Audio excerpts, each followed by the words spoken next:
Hello ladies and gentlemen, and welcome to a Panoramic Studios YT video. I'm Fat Dog and today I'm bringing you news from the Smiler crash. Yes, in Alton Towers, the Smiler crashed in June 2015.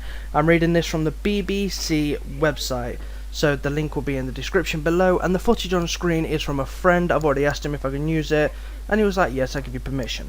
So I'm going to link his links in the description as well and shit like that. Okay, get straight into it. I'm not going to keep you for too long. I'm just going to tell you exactly what it says on there. I'm going to try and tell you in short. I'm going to tell you pretty fast, see what they say. So, the Smiler crash, Alton Towers operator Merlin was fined £5 million. Alton Towers operator Merlin has been fined £5 million for the crash on the Smiler roller coaster. Now, there were 16 people injured on that ride. Don't know how many was on there at the time, but 2 teenage girls needed their legs amputated as well. In April, Merlin Attractions Operations Limited admitted that they did not go by the Health and Safety Act. They breached it and just went with it. They was like, yep, fuck it, we don't even need to follow it.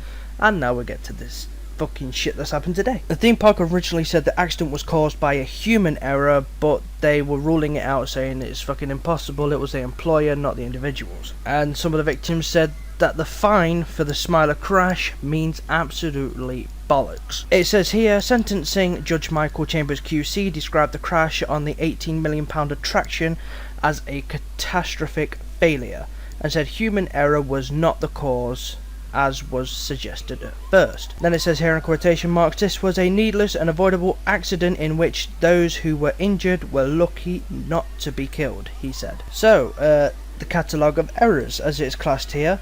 He said the crash was foreseeable, but accepted the defendant had taken full and extensive steps to remedy the problems that led to the crash. Speaking outside of court after sentencing, Paul Paxton, representing 8 of the victims, said his clients had been shocked and disappointed by the catalogue of errors. He added, money alone will never replace limbs nor heal the psychological scars. So they're saying these people have been scarred for life in their minds because they'll never go on another roller coaster because of this shit that's happened. Nick Varney, chief executive of Merlin Entertainment, said they were determined to never repeat the devastating accident and stressed the firm was not an emotionless corporate entity. To me, if it didn't pass the health and safety standards in the first place, why did they release it? It should have never been put up in the first place. If it's passed it now, fair enough. But this crash happened in 2015 in June and it did not pass fucking health and safety shit. So why it was released at the current time, I do not know. Now it's still up and it's still running, so they should have obviously passed that stage. Anyway, moving on, it says in this context, the far greater punishment for all of us knowing that on this occasion we let people down with devastating consequences, he said.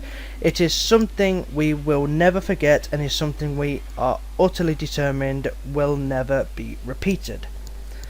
The court had heard on Monday how engineers failed to notice a carriage that had stopped midway around the 14-loop ride. Let me just stop right there. So it's saying they didn't even notice that they set off a carriage going through a 14-loop ride and never noticed it come back. They were just like, yeah, it's fine, it's still on the track, it's still coming round, but yeah, they've already set another bunch of people off. I would at least wait for another carriage to come back round before setting another one off and do a test run beforehand if I was working there. Because obviously you're putting people's lives in danger. And what's happened? A crash happened. Moving on. They assumed there was a problem with the computer and overrode the stop mechanism, setting another train in motion and into the empty carriage. Bernard Thorogood, prosecuting, said workers had not been given a system to follow which would safely deal with the issue. So they're saying that the people there did not actually get anything like a booklet or whatever to say, oh, okay, so we're gonna do this, but we've got to do it safely, we've got to do it like this. They never got anything, they never got issued with fuck all. He said that engineers had not read or seen the ride's operating instructions. So it's just basically like, oi, you, yes, I want you to come over here, you're a complete stranger, never worked here before, never worked on any of these rides before, I want you to operate this for me please. Yeah, nice one, see in a bit, you get like £16 an hour. That's basically what they did. He also pointed out there were estimated winds on the day of the crash of 45 mph, but the manufacturer's manual stated the ride should not be operated at winds above 34 mph speeds. So, in other words, The Smiler shouldn't have even gone on that day anyway. If any of those actually read it, they would have found out. But they didn't, and look what happened, it crashed. Simon Antrobus, defending Merlin, said a press release in November blaming human error was wrong and had been corrected. He said a safety procedure had been in place, including an alarm designed to sound when wind speeding exceed 32 mph, but it did not go off. But they should have realised that in the first place, because you always have to check if you got those sort of rides, if you're working there, if you are that worker, to see if it's actually exceeding the wind limit. Vicky Balk, then 19, and Leah Washington, then 17, each lost a leg in the crash, which took place at 1:50 BST. This is how the events unfolded. Before I get into them, here is the clip of the crash, provided by the Daily Mirror.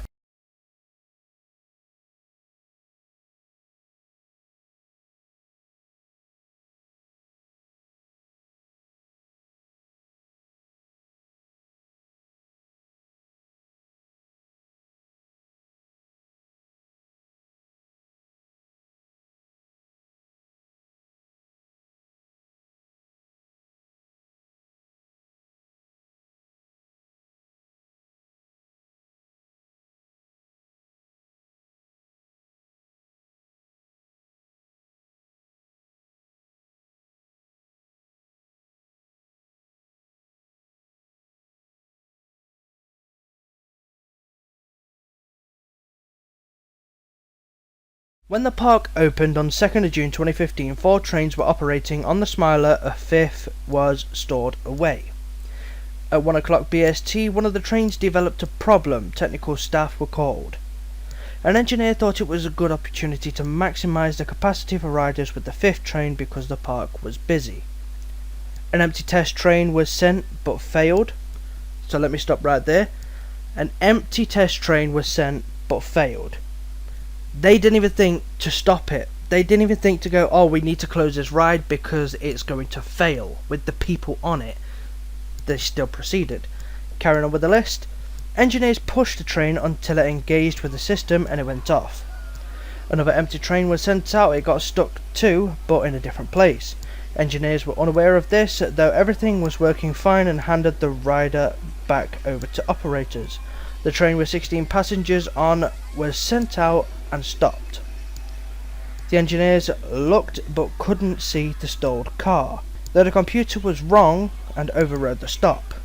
This set the 16 passenger train in motion and into the empty carriage. That's where all the people got injured and 2 people's legs got amputated. Carrying on with the actual article, Daniel Thorpe and Chandaben Chahun, sorry if I completely murdered that name, were also badly injured. All 4 were in court for sentencing. The Health and Safety Executive, whose investigation concluded the accident could have been avoided, said Merlin, and let its customers down. As I've just highlighted, it should have been avoided. They shouldn't have let the ride go. The avoidable incident happened because Merlin failed to put in place systems that allowed their engineers to work safely on the ride whilst it was running. Neil Craig, head of the HSE in the Midlands. Now this last little bit, this is the last part of the Smiler story. This made it all too easy for a whole series of unchecked mistakes, not just a single push of a button to result in tragedy. Merlin would have been fined £7.5 million had it not pleaded guilty. So either way, they knew they were guilty, they didn't check the shit right, it crashed, 16 people were injured, 2 had legs amputated, so they said, we're guilty, we're sorry. So they had to pay $5 million instead of $7.5 million if they said they weren't guilty because it was an error of a human. Since the crash, a number of safety changes have been made, including improved access and a policy of closing the ride when winds exceed 34 mph. Now, if it's supposed to be 32 mph, you'd close it if it was about 30 mph. But if the winds are actually that bad there, then obviously you might just want to close it around 32, 33. But other than that, they should have known better. That's why they're in this shit right now. The ride is still going today. It is more stable than it was back then. My friend has been on it several times, as you can see in these clips. But that's all I've got for you today. That's the whole story. The people that made the ride, Merlin, whoever they are, they got fined £5 million. The people are now, I'm guessing they're okay now, obviously, because it's like a year later, a year and a half actually, some shit like that. But 2 of them had legs amputated, the other 14 were injured, another 2 of them were seriously injured. Everything is fine now though, the Smiler's back up, Alton Towers are still going pretty fucking good. A load of people still want to ride the Smiler anyway, regardless of anything that's already been happening. So thank you for watching this video, ladies and gentlemen. This was requested by the one that I'm using the footage for. It was Galaxy's Pimp, also known as Josh, so shout out to him. Thank you for watching, ladies and gentlemen. It's been Fat Dog, and peace out.